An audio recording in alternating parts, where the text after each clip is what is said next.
Saya kira mengenai Mahkamah Konstitusi, aturannya sudah jelas. Kita juga bukan anak kecil, rakyat kita juga pandai, rakyat kita lihat, rakyat kita tahu. Mas Ganjar, kita tahulah ya bagaimana prosesnya, ya. Yang intervensi siapa, ya kan? Yang intervensi siapa? Tapi intinya adalah kita tegakkan konstitusi, kita tegakkan undang-undang, kita perbaiki yang kurang sempurna. Telak di skakmat Gibran cacat MK, Prabowo emosi dan bodo amat, tanda takut dan kalah. Dari semua kegagalan yang dirasakan oleh Prabowo dan keluarganya, dari bapak, mertua, dia sendiri dan keluarganya yang semuanya berantakan dan negatif itu, dia ingin coba obati dengan kekuasaan. Dia ingin obati dengan mengakhiri hidupnya dengan berkuasa gitu. Karena dengan berkuasa dia merasa ya dia bisa menjadi punya kebanggaan lagi gitu. Urusan masyarakat, urusan masalah rakyat, mana peduli dia gitu. Halo, selamat datang di channel Redaksi Jurnal bersama JJ. Prabowo akui bodo amat dengan sindiran Anies Baswedan soal Gibran menjadi cawapres jalur putusan MK yang melanggar etik. Seperti diketahui, viral pembelaan Prabowo untuk cawapresnya Gibran saat dikritik Anies soal putusan MK dalam debat resmi KPU Selasa 12 Desember. Dicap cawapres lewat pelanggaran etik MK hingga pemecatan Anwar Usman, Prabowo pasang badan bela Gibran dari kritikan Anies. Hal itu terjadi ketika capres nomor urut 1, Anies Baswedan, diberikan kesempatan untuk bertanya. Ia membahas terkait putusan MK mengenai batasan usia capres-cawapres. Dalam hal ini dianggap telah melicinkan jalan putra sulung Presiden Jokowi untuk maju dalam Pilpres 2024. Bahkan membuat Anwar Usman dipecat dari jabatannya karena MK dianggap melakukan pelanggaran etika yang serius.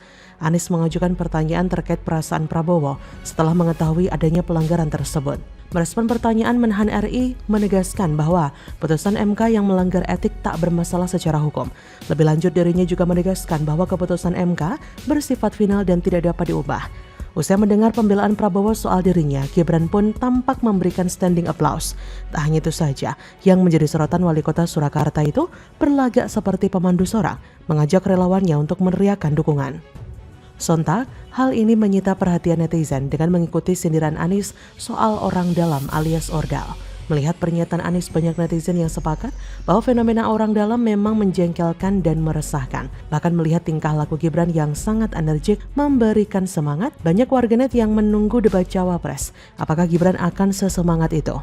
Apa yang disampaikan Prabowo yang terlihat bodo amat semakin menandakan bahwa Prabowo memang sedang memberikan perlindungan kepada Gibran yang menggunakan instrumen negara untuk melenggang menjadi cawapres. Ini tentu jadi ironi. Ini juga bukti jika Prabowo Gibran adalah capres-cawapres yang tidak punya malu. Kelompok yang bermain dengan cara yang tidak benar pastinya tidak bisa dipercaya. Apakah kalian mau percaya dengan pemimpin yang dari awal saja sudah tidak bisa dipercaya?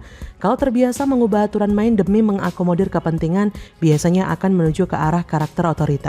Sebuah aturan tidak memungkinkan seseorang jadi pemimpin, maka aturan itu yang bakal diubah. Proses Gibran menjadi cawapres artinya sudah cacat sejak awal. Yang dikritik masyarakat bukan Gibrannya, tapi bau busuk nepotisme yang terlihat jelas dalam pelanggaran konstitusi. Kalau pemimpin tidak taat dan patuh pada konstitusi, apakah layak dipercaya memimpin negara? Orang yang berpikir waras pasti akan resah dan kecewa karena aturan yang sah dilangkahi dan diinjak-injak seenaknya. Prabowo Gibran memang sangat mengecewakan. Caranya merespon isu ini sangat tidak mencerminkan karakter seorang pemimpin. Sesempit itulah Prabowo dan Gibran melihat fenomena kekacauan politik saat ini. Mereka seolah merasa sudah benar saat mencalonkan diri. Bagi Gibran, dia tidak salah, yang mengkritik dia justru yang salah. Ini logika yang aneh dan tidak masuk akal. Justru yang kelihatan panik dan takut adalah mereka yang tega mempermainkan aturan demi kepentingan sendiri. Kalau tidak panik, bagaimana bisa MK dibuat hancur seperti sekarang? Gibran belum cukup umur, tapi dipaksakan maju lewat tambahan kalimat dalam satu aturan. Justru itu yang namanya takut tidak bisa ikut Pilpres. Saya melihat Gibran mulai tebal muka dan merasa paling benar. Bagaimana menurut Anda? Kita juga sudah punya kesadaran, pemikiran, tidak perlu kita pakai sarana prasarana pemerintah. Saya sendiri selama ini kalau udah bukan kepentingan dinas, saya kemana-mana saya juga pakai sarana sendiri.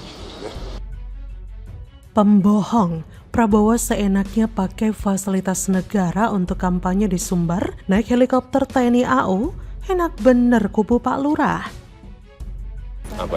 Aturannya seperti apa? Kalau aturannya tidak boleh, tidak usah mundur ya nggak apa-apa. Yang paling penting tidak menggunakan fasilitas negara. Yang kedua, kalau kampanye cuti, aturannya jelas.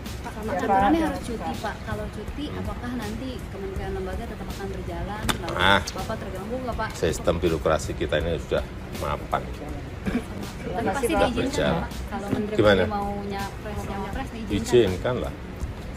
Yang dulu-dulu juga gitu. Tanyakan lagi.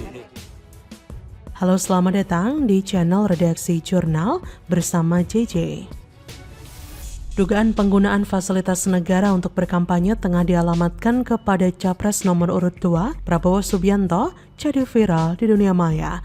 Dugaan penggunaan fasilitas negara itu ramai dipertanyakan publik setelah Ketua DPD Gerindra Sumbar Andre Rosiade mengunggah video ketibaan Prabowo di akun media sosialnya 9 Desember 2023. Terlihat dalam video, Prabowo turun didampingi Andre dari helikopter milik TNI AU. Publik pun bertanya-tanya apakah agenda ketum Partai Gerindra itu ke Sumbar dalam kapasitas sebagai menhan atau capres yang berlaga di pemilu 2024. Ada pula warganet yang melampirkan kop surat Kemhan pada 7 Desember 2023 berisikan rencana kunjungan kerja ke Padang. Surat pemberitahuan kunjungan itu ditujukan kepada Gubernur Sumbar, Pangdam 1 Bukit Barisan dan Kapolda Sumbar. Yang juga menjadi pertanyaan publik, mengapa Andre ikut menumpang helikopter tersebut? Apalagi posisi Andre merupakan politisi Gerindra dan anggota DPR Komisi 6. Ia bukan duduk di komisi yang membidangi isu pertahanan. Bahkan terlihat juga ketika Prabowo menyapa warga dan pedagang di Pasar Raya Padang, Sumatera Barat, Sabtu 9 Desember. Ketika Prabowo diteriaki Presiden, Prabowo pun muncul melalui sunroof mobilnya untuk menyapa warga yang menyalui masyarakat yang telah berjejer mengiringi kendaraannya. Dan dari atas mobil, Prabowo pun sempat membagi-bagikan kaos, tapi dengan hentakan yang sangat keras sehingga seperti terkesan melempar langsung kepada warga. Dalam kesempatan itu, Prabowo juga mengajak masyarakat Sumbar menggunakan hak pilih sebaik-baiknya. Prabowo menegaskan bahwa pada hari tersebut, semua warga akan menentukan nasib negara. Prabowo pun meminta masyarakat untuk tidak membuang kesempatan itu. Lebih lanjut, Prabowo juga mengatakan bahwa saat ini sudah saatnya Indonesia kembali bangkit. Ia menyinggung kekayaan sumber daya negara, berpeluang membawa Indonesia lebih maju bila dikelola dengan sangat baik. Di depan ratusan masyarakat dan pedagang, Prabowo memastikan bila diberi mandat untuk memimpin rakyat, ia bersama Gibran dan Koalisi Indonesia Maju akan bekerja keras untuk mengupayakan kekayaan tersebut untuk bisa dirasakan oleh seluruh masyarakat. Apakah ini yang disebut sebagai Prabowo akan menciptakan pemilu yang riang gembira, menggunakan fasilitas negara demi kepentingan pribadinya? Izin kunjungan kerja tapi ternyata kampanye pakai helikopter Menteri Pertahanan. Padahal mereka dulu yang meminta Ahok harus cuti saat kampanye Pilkada Jakarta karena khawatir memanfaatkan kekuasaannya. Tapi ternyata mereka sendirilah yang munafik dan melakukannya. Pantesan Prabowo dan Gibran tidak mau cuti ketika maju sebagai menhan dan wali kota. Ternyata inilah tujuannya. Miris ya? Kasihan sebenarnya melihat pemerintahan Jokowi yang tinggal seumuran jagung ini. Makin hari kok makin rusak. Dirusak oleh mereka yang dulu nggak ikut perjuangkan Jokowi. Yang dulu mati-matian mencegah Jokowi jadi presiden. Dan Jokowi cuma diam melihat ini semua. Ini sebenarnya efek dari Jokowi juga yang dengan sengaja membuat aturan untuk kepentingan sang putra mahkota. Sehingga dengan mudah menggunakan dan mengerahkan pejabat daerah untuk mensukseskan kampanye di daerah. Akhirnya tak bisa membedakan sebagai pejabat pemerintah atau capres.